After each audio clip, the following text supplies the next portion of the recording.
Hello प्यारे दोस्तों, इससे पहले हमने सिंधु घाटी सभ्यता का लेक्चर नंबर 1 को अटेंड किया था। आज सिंधु घाटी सभ्यता का लेक्चर नंबर 2 को अटेंड करने वाले हैं। बिना किसी देरी का स्टार्ट करते हैं। सबसे पहले उस दिन हम खत्म किए थे सिंधु घाटी के सभ्यता का जितना भी था मोस्ट लेक्चर 1 में उनको खत्म किए थे। आज लेक्चर 2 में हम सिंधु घाटी सभ्यता का जो टीला देखेंगे। क्या देखेंगे? टीला को आज हम कंप्लीट करेंगे। सिंधु घाटी का जो टीला था हड़प्पा सभ्यता का उसको कंप्लीट करेंगे। चलिए बिना किसी देरी का टीला को देखते हैं। टीला है था क्या चीज? देखिए सिंधु घाटी सभ्यता का टीला, सिंधु घाटी सभ्यता का जो टीला था, सभ्यता का टीला बोल सकते हैं। सिंधु घाटी सभ्यता को देखिए कितने नामों से जाना जाता है। तो हम बताए थे सिंधु घाटी सभ्यता में सबसे पहले हड़प्पा सभ्यता का खोज हुआ था, इसीलिए इसे हड़प्पा सभ्यता भी कहते हैं, प्रथम नगरीय सभ्यता भी कहते हैं, सुमेरियन की बेटी की सभ्यता भी कहा जाता है। ये सभी नाम है इनका। और सिंधु नदी के तट पर ही सभ्यता का खोज हुआ था, इसीलिए इसे सिंधु घाटी की सभ्यता कहते हैं। तो सिंधु घाटी की जो सभ्यता का जो टीला था ये 2 भाग में विभाजित था। कितने भाग में विभाजित था? 2 भाग में विभाजित था। 2 भाग में विभाजित था। सिंधु घाटी का सभ्यता कितने भाग में विभाजित था बाबू? तो ये 2 भागों में विभाजित था। कितने भागों में विभाजित था? 2 भागों में विभाजित था। एक पूर्वी टीला, दूसरा पश्चिमी टीला। एक पूर्वी टीला और दूसरा पश्चिमी टीला में विभाजित था। 2 मिनट। तो कितने भागों में विभाजित था? 2 भागों में विभाजित था। पहला जो था आपका वो पहला हो जाएगा आपका पूर्वी टीला। कौन सा टीला? पूर्वी टीला। पूर्वी टीला जिसको हम लोग कहते हैं दुर्री टीला। क्या नाम देते हैं? दुर्री टीला नाम देते हैं। पूर्वी टीला को दुर्री टीला भी कहा जाता है। पूर्वी टीला किस नाम से जाना जाता है प्यारे बच्चों? तो दुर्री टीला के नाम से भी जाना जाता है। जहां पर बाबू नहीं, पूर्वी टीला को हम लोग दुर्री टीला नहीं कहते हैं, निचली टीला कहते हैं। कौन सा टीला कहते हैं? निचली टीला। याद रखिएगा, पूर्वी टीला को हम लोग निचली टीला कहते हैं, निचला टीला, निचला टीला। और पश्चिमी टीला को हम लोग कहते हैं दुर्री टीला। पश्चिमी टीला को क्या कहते हैं? दुर्री टीला। पश्चिमी टीला को कहा जाता है क्या चीज बाबू? तो दुर्री टीला कहा जाता है। पश्चिमी टीला को आपको दुर्री टीला, पूर्वी टीला को निचला टीला कहा जाता है। तो आपने पढ़ा कि सिंधु घाटी की सभ्यता का जो टीला था वो 2 भाग में विभाजित था। पहला पूर्वी टीला और दूसरा पश्चिमी टीला। अब देखिए पूर्वी टीला यानी कि निचला वाला हिस्सा में जो था वो वहां पर कौन रहते थे? श्रमिक वर्ग रहते थे। कौन सा वर्ग रहते थे? श्रमिक वर्ग निवास करते थे। श्रमिक वर्ग वहां पे रहते थे, यानी जो लोग खेती मजदूरी करते थे वो लोग वहां पे रहते थे, यानी कि काम करने वाले लोग जो निचली टीला में रहते थे। और आपका जो यहाँ पर पश्चिमी टीला है जिसको हम दुर्री टीला कहते हैं, यहाँ पे राजा महाराजा लोग रहा करते थे। राजा महाराजा लोग, राजा, मंत्री तथा राजा, मंत्री और उच्च वर्ग के लोग यहाँ पे रहते थे। राजा, मंत्री तथा उच्च वर्ग के लोग निवास करते थे। लोग निवास करते थे। देखिए यहाँ पे समझ गए कि सिंधु घाटी के सभ्यता का जो टीला था वो 2 भागों में विभाजित था। पहला पूर्वी टीला और दूसरा पश्चिमी टीला। पूर्वी टीला को निचला हिस्सा कहते हैं, निचला टीला कहा जाता है, जहां पर श्रमिक वर्ग रहते थे। पश्चिमी टीला को दुर्री टीला कहा जाता है, जहां पर राजा, मंत्री तथा उच्च वर्ग के लोग निवास करते थे। देखिए हम ये जो कह रहे हैं तो ऐसा ही नहीं था कि पश्चिमी टीला सर आप किस आधार पर कह सकते हैं राजा मंत्री रहते थे।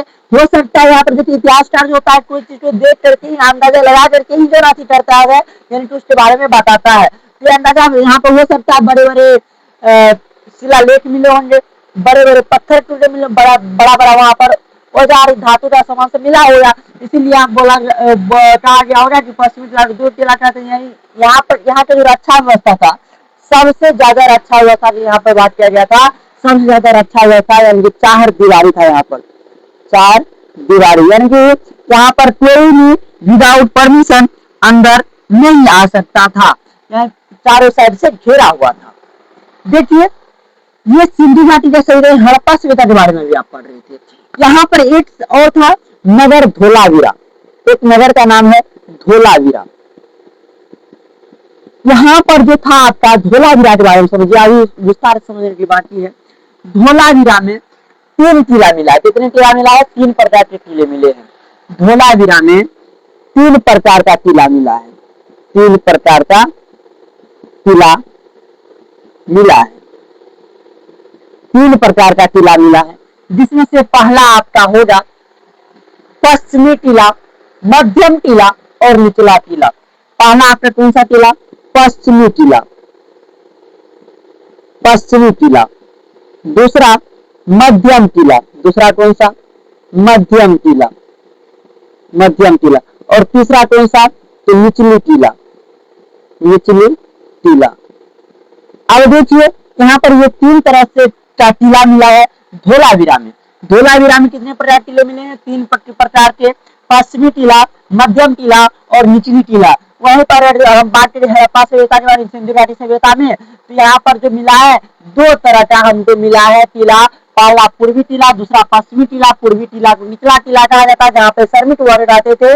पश्चिमी टीला को ध्रुव टीला कहा जाता है, जहाँ पे राजा मंत्री का उच्च वर्ग के लोग निवास करते थे। और यहाँ पर 4 दीवारी यानी कि रक्षा व्यवस्था उत्कृष्ट था, रक्षा व्यवस्था उत्कृष्ट था, रक्षा व्यवस्था उत्कृष्ट था, उत्कृष्ट था। समझ गए? तो यहाँ पे एक नगर है धोलावीरा, कौन सा नगर है?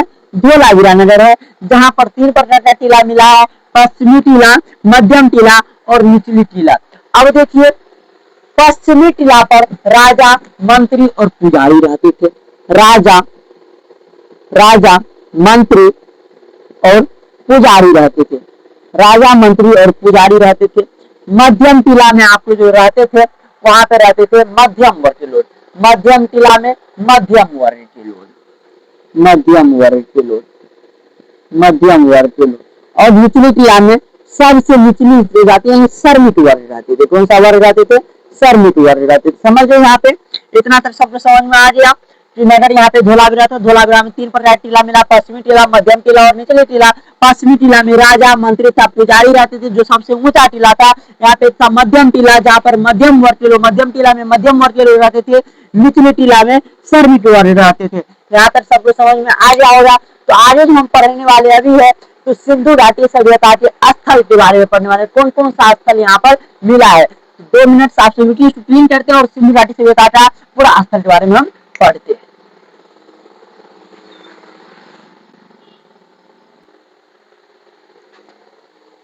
तो चलिए हम बताते हैं सिंधु घाटी की सभ्यता का स्थल के, यानी सिंधु घाटी की सभ्यता में जो स्थल हैं उनके बारे में आप जानने का प्रयास सबसे पहले करते हैं। सबसे पहला स्थल हम बताए थे हड़प्पा। हड़प्पा का खोज, हमारा जमीन कोई हड़प लेता है तो हम क्या बोलते हैं? प्रभु दया कीजिए, हे प्रभु क्या कीजिए? दया कीजिए। हमारा जमीन को हड़प्पा यानी हमारा जमीन को हड़प लेता है, हे प्रभु दया कीजिए। यानी कि हड़प्पा का खोजकर्ता कौन है? दयाराम साहनी। कब खोज किए? तो 1921 में खोज किए। किस नदी के तट पर है? तो रावी नदी के तट पर है। हड़प्पा का खोज दयाराम साहनी किए। कब किए? तो 1921 में किए। किस नदी के तट पर है? तो रावी नदी के तट पर है। और कहाँ पे है? पाकिस्तान में है। जिला आपका माउंट गोमरी जिला। समझ गए? यानी कि हड़प्पा का खोज दयाराम साहनी 1921 ईस्वी में किए। रावी नदी के तट पर है और वह पाकिस्तान में है। कहाँ पे है? पाकिस्तान में है। जिला माउंट गोमरी पड़ता है। आगे आपका मोहनजोदड़ो है। क्या है? मोहनजोदड़ो है। मोहनजोदड़ो में बोलते हे मोहन हमारी रक्षा कीजिए, रखवाली कीजिए। जिसको बोलते मोहन को करते हैं, हे मोहन हमारी रखवाली कीजिए। यानी कि मोहनजोदड़ो खोज राखल दास बनर्जी ने किया। कब किया? 1922 में की इसका खोज। यानी कि मोहनजोदड़ो खोज 1922 में किया गया। कौन किया? तो राखल दास बनर्जी किया। आगे है किस नदी के तट पर है? तो सिंधु नदी के तट पर है। कौन सा? तो पाकिस्तान में है। कहाँ पे है? तो पाकिस्तान में है। जिला क्या पड़ता है? तो लड़काना जिला पड़ता है। चलिए एक शायरी हो जाए। एक शायरी में एक मोटिवेशन लाइन है समाज के बारे में। हमारा समाज, देखिए हमारा समाज जातियों में इतना बट गया है कि पूछिए मत। कि हमारा समाज जातियों में इतना बट गया है, यदि ईश्वर भी आकर बोले मैं भगवान हूँ, अरे ईश्वर भी आके बोले मैं भगवान हूँ, तो सबसे पहले लोग उनसे भी पूछेंगे कौन से जाति के आप भगवान है। कहने तात्पर्य है, अगर हमारा समाज जो है जातियों में इतना बट गया है, इतना बट गया है कि फिर भगवान भी आकर के बोले, ईश्वर भी आकर के बोले कि मैं भगवान हूँ, तो यहाँ के लोग पूछेंगे किस जाति के आप भगवान है, इतना जातियों में बट गया है। तो चलिए यहाँ पे स्टार्ट करते हैं। देखिए आगे है चुहंद्रो, क्या है? चुहंद्रो है। चुहंद्रो खोज क्या क्या है? कौन क्या है? मोहनदास। चूहा, चूहा से है, चूहा को हम लोग क्या करते हैं? चूहा जब जाता है तो मजा लेते हैं। चूहा क्या करते हैं? मजा लेते हैं, इसको परेशान करके मजा लेते हैं। तो चुहंद्रो खोज, चूहा से चुहंद्रो, चूहा से चूहा, चूहा क्या लेते हैं? मजा लेते हैं। जब वो दौड़ता है तो मजा लेना, ये मजूमदार, यानी चुहंद्रो खोज मजूमदार की काव्य तो 1934 में किया गया खोज। किस नदी तट पर? तो सिंधु नदी तट पर, पाकिस्तान में है। आगे धोलावीरा, क्या है?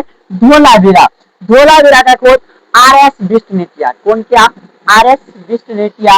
कब किया? 1967-68 में किया। किस नदी के तट पर है? तो लूनी नदी के तट पर है। और कहाँ पे है सर? तो गुजरात में है सर। कहाँ पर है? गुजरात में है। आगे है लोथल। लोथल का खोज आपको एस आर राय ने किया। लोथल का खोज कौन किया? एस आर राय। एस आर राय ने किया लोथल का खोज। और वह कब किया? 1954 में किए लोथल का खोज एस आर राय ने। किस नदी के तट पर है? तो भगवा नदी के तट पर है। और कहाँ पे है ये? तो गुजरात में है। कहाँ पर है? गुजरात में है। आगे है आपका बनावली, क्या है? बनावली। बनावली का खोज भी आर एस बिष्ट ने ही किए। कब किए? तो 1974 में किए। और किस नदी के तट पर है बनावली? सरस्वती नदी के तट पर है। सरस्वती नदी लुप्त हो गया है, क्या हो गया है? विलुप्त हो गया है सरस्वती नदी। तो सरस्वती नदी के तट पर ही किया गया था बनावली का खोज। और ये हरियाणा में है। कहाँ पर है? हरियाणा में है। अगर आपसे जानते हैं हरियाणा की राजधानी क्या है तो आप सही बताइए, इसका हरियाणा का राजधानी कहाँ पर है? Where is the capital of Haryana? Haryana की राजधानी कहाँ है?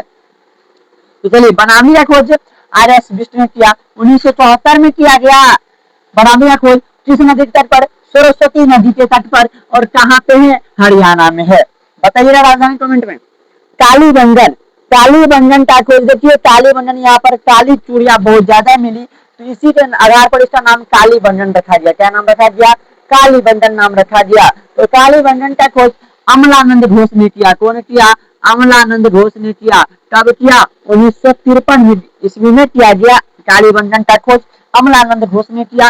किस नदी के तट पर है कालीबंगन? घग्गर नदी के तट पर है। किस नदी के तट पर है? घग्गर नदी के तट पर। ये नदी कहाँ पे है सर? कालीबंगन तो राजस्थान में है। कालीबंगन कहाँ है? राजस्थान में। कालीबंगन खोज अमलानंद घोष ने किया। कालीबंगन खोज कौन किया? अमलानंद घोष ने किया। कब किया गया इसका खोज? तो 1953 में किया गया। किस नदी के तट पर है? तो घग्गर नदी के तट पर है। और कहाँ पे है सर घग्गर नदी? राजस्थान में है। आगे है रोपर। रोपर का खोज बायडी शर्मा ने किया। रोपर का खोज कौन किया? बायडी शर्मा ने किया। कब किया? 1953 में किया गया। रोपर का खोज बायडी शर्मा ने 1953 में किया। किस नदी के तट पर है? सतलज नदी के तट पर है। और कहाँ पे है सर? ये तो पंजाब में है। कहाँ पर है? पंजाब में है। राखी गढ़ी, आगे क्या है? राखी गढ़ी। राखी गढ़ी का खोज कौन किया? आप कमेंट में जरा बताइएगा राखी गढ़ी का खोज कौन किया। और इसका खोज किया गया राखी गढ़ी का 1963 में किया गया। राखी गढ़ी का खोज कब किया गया? 1963 में। किस नदी के तट पर? घग्गर नदी के तट पर। किस नदी के तट पर? घग्गर नदी के तट पर। कहाँ पे है सर राखी गढ़ी? हरियाणा में है। कहाँ पर है? हरियाणा में है। आगे है सुरकोटदा। सुरकोटदा का खोज जेपी जोशी ने किया। जेपी जोशी ने सुरकोटदा का खोज किया। कब किया? तो 1964 में किया।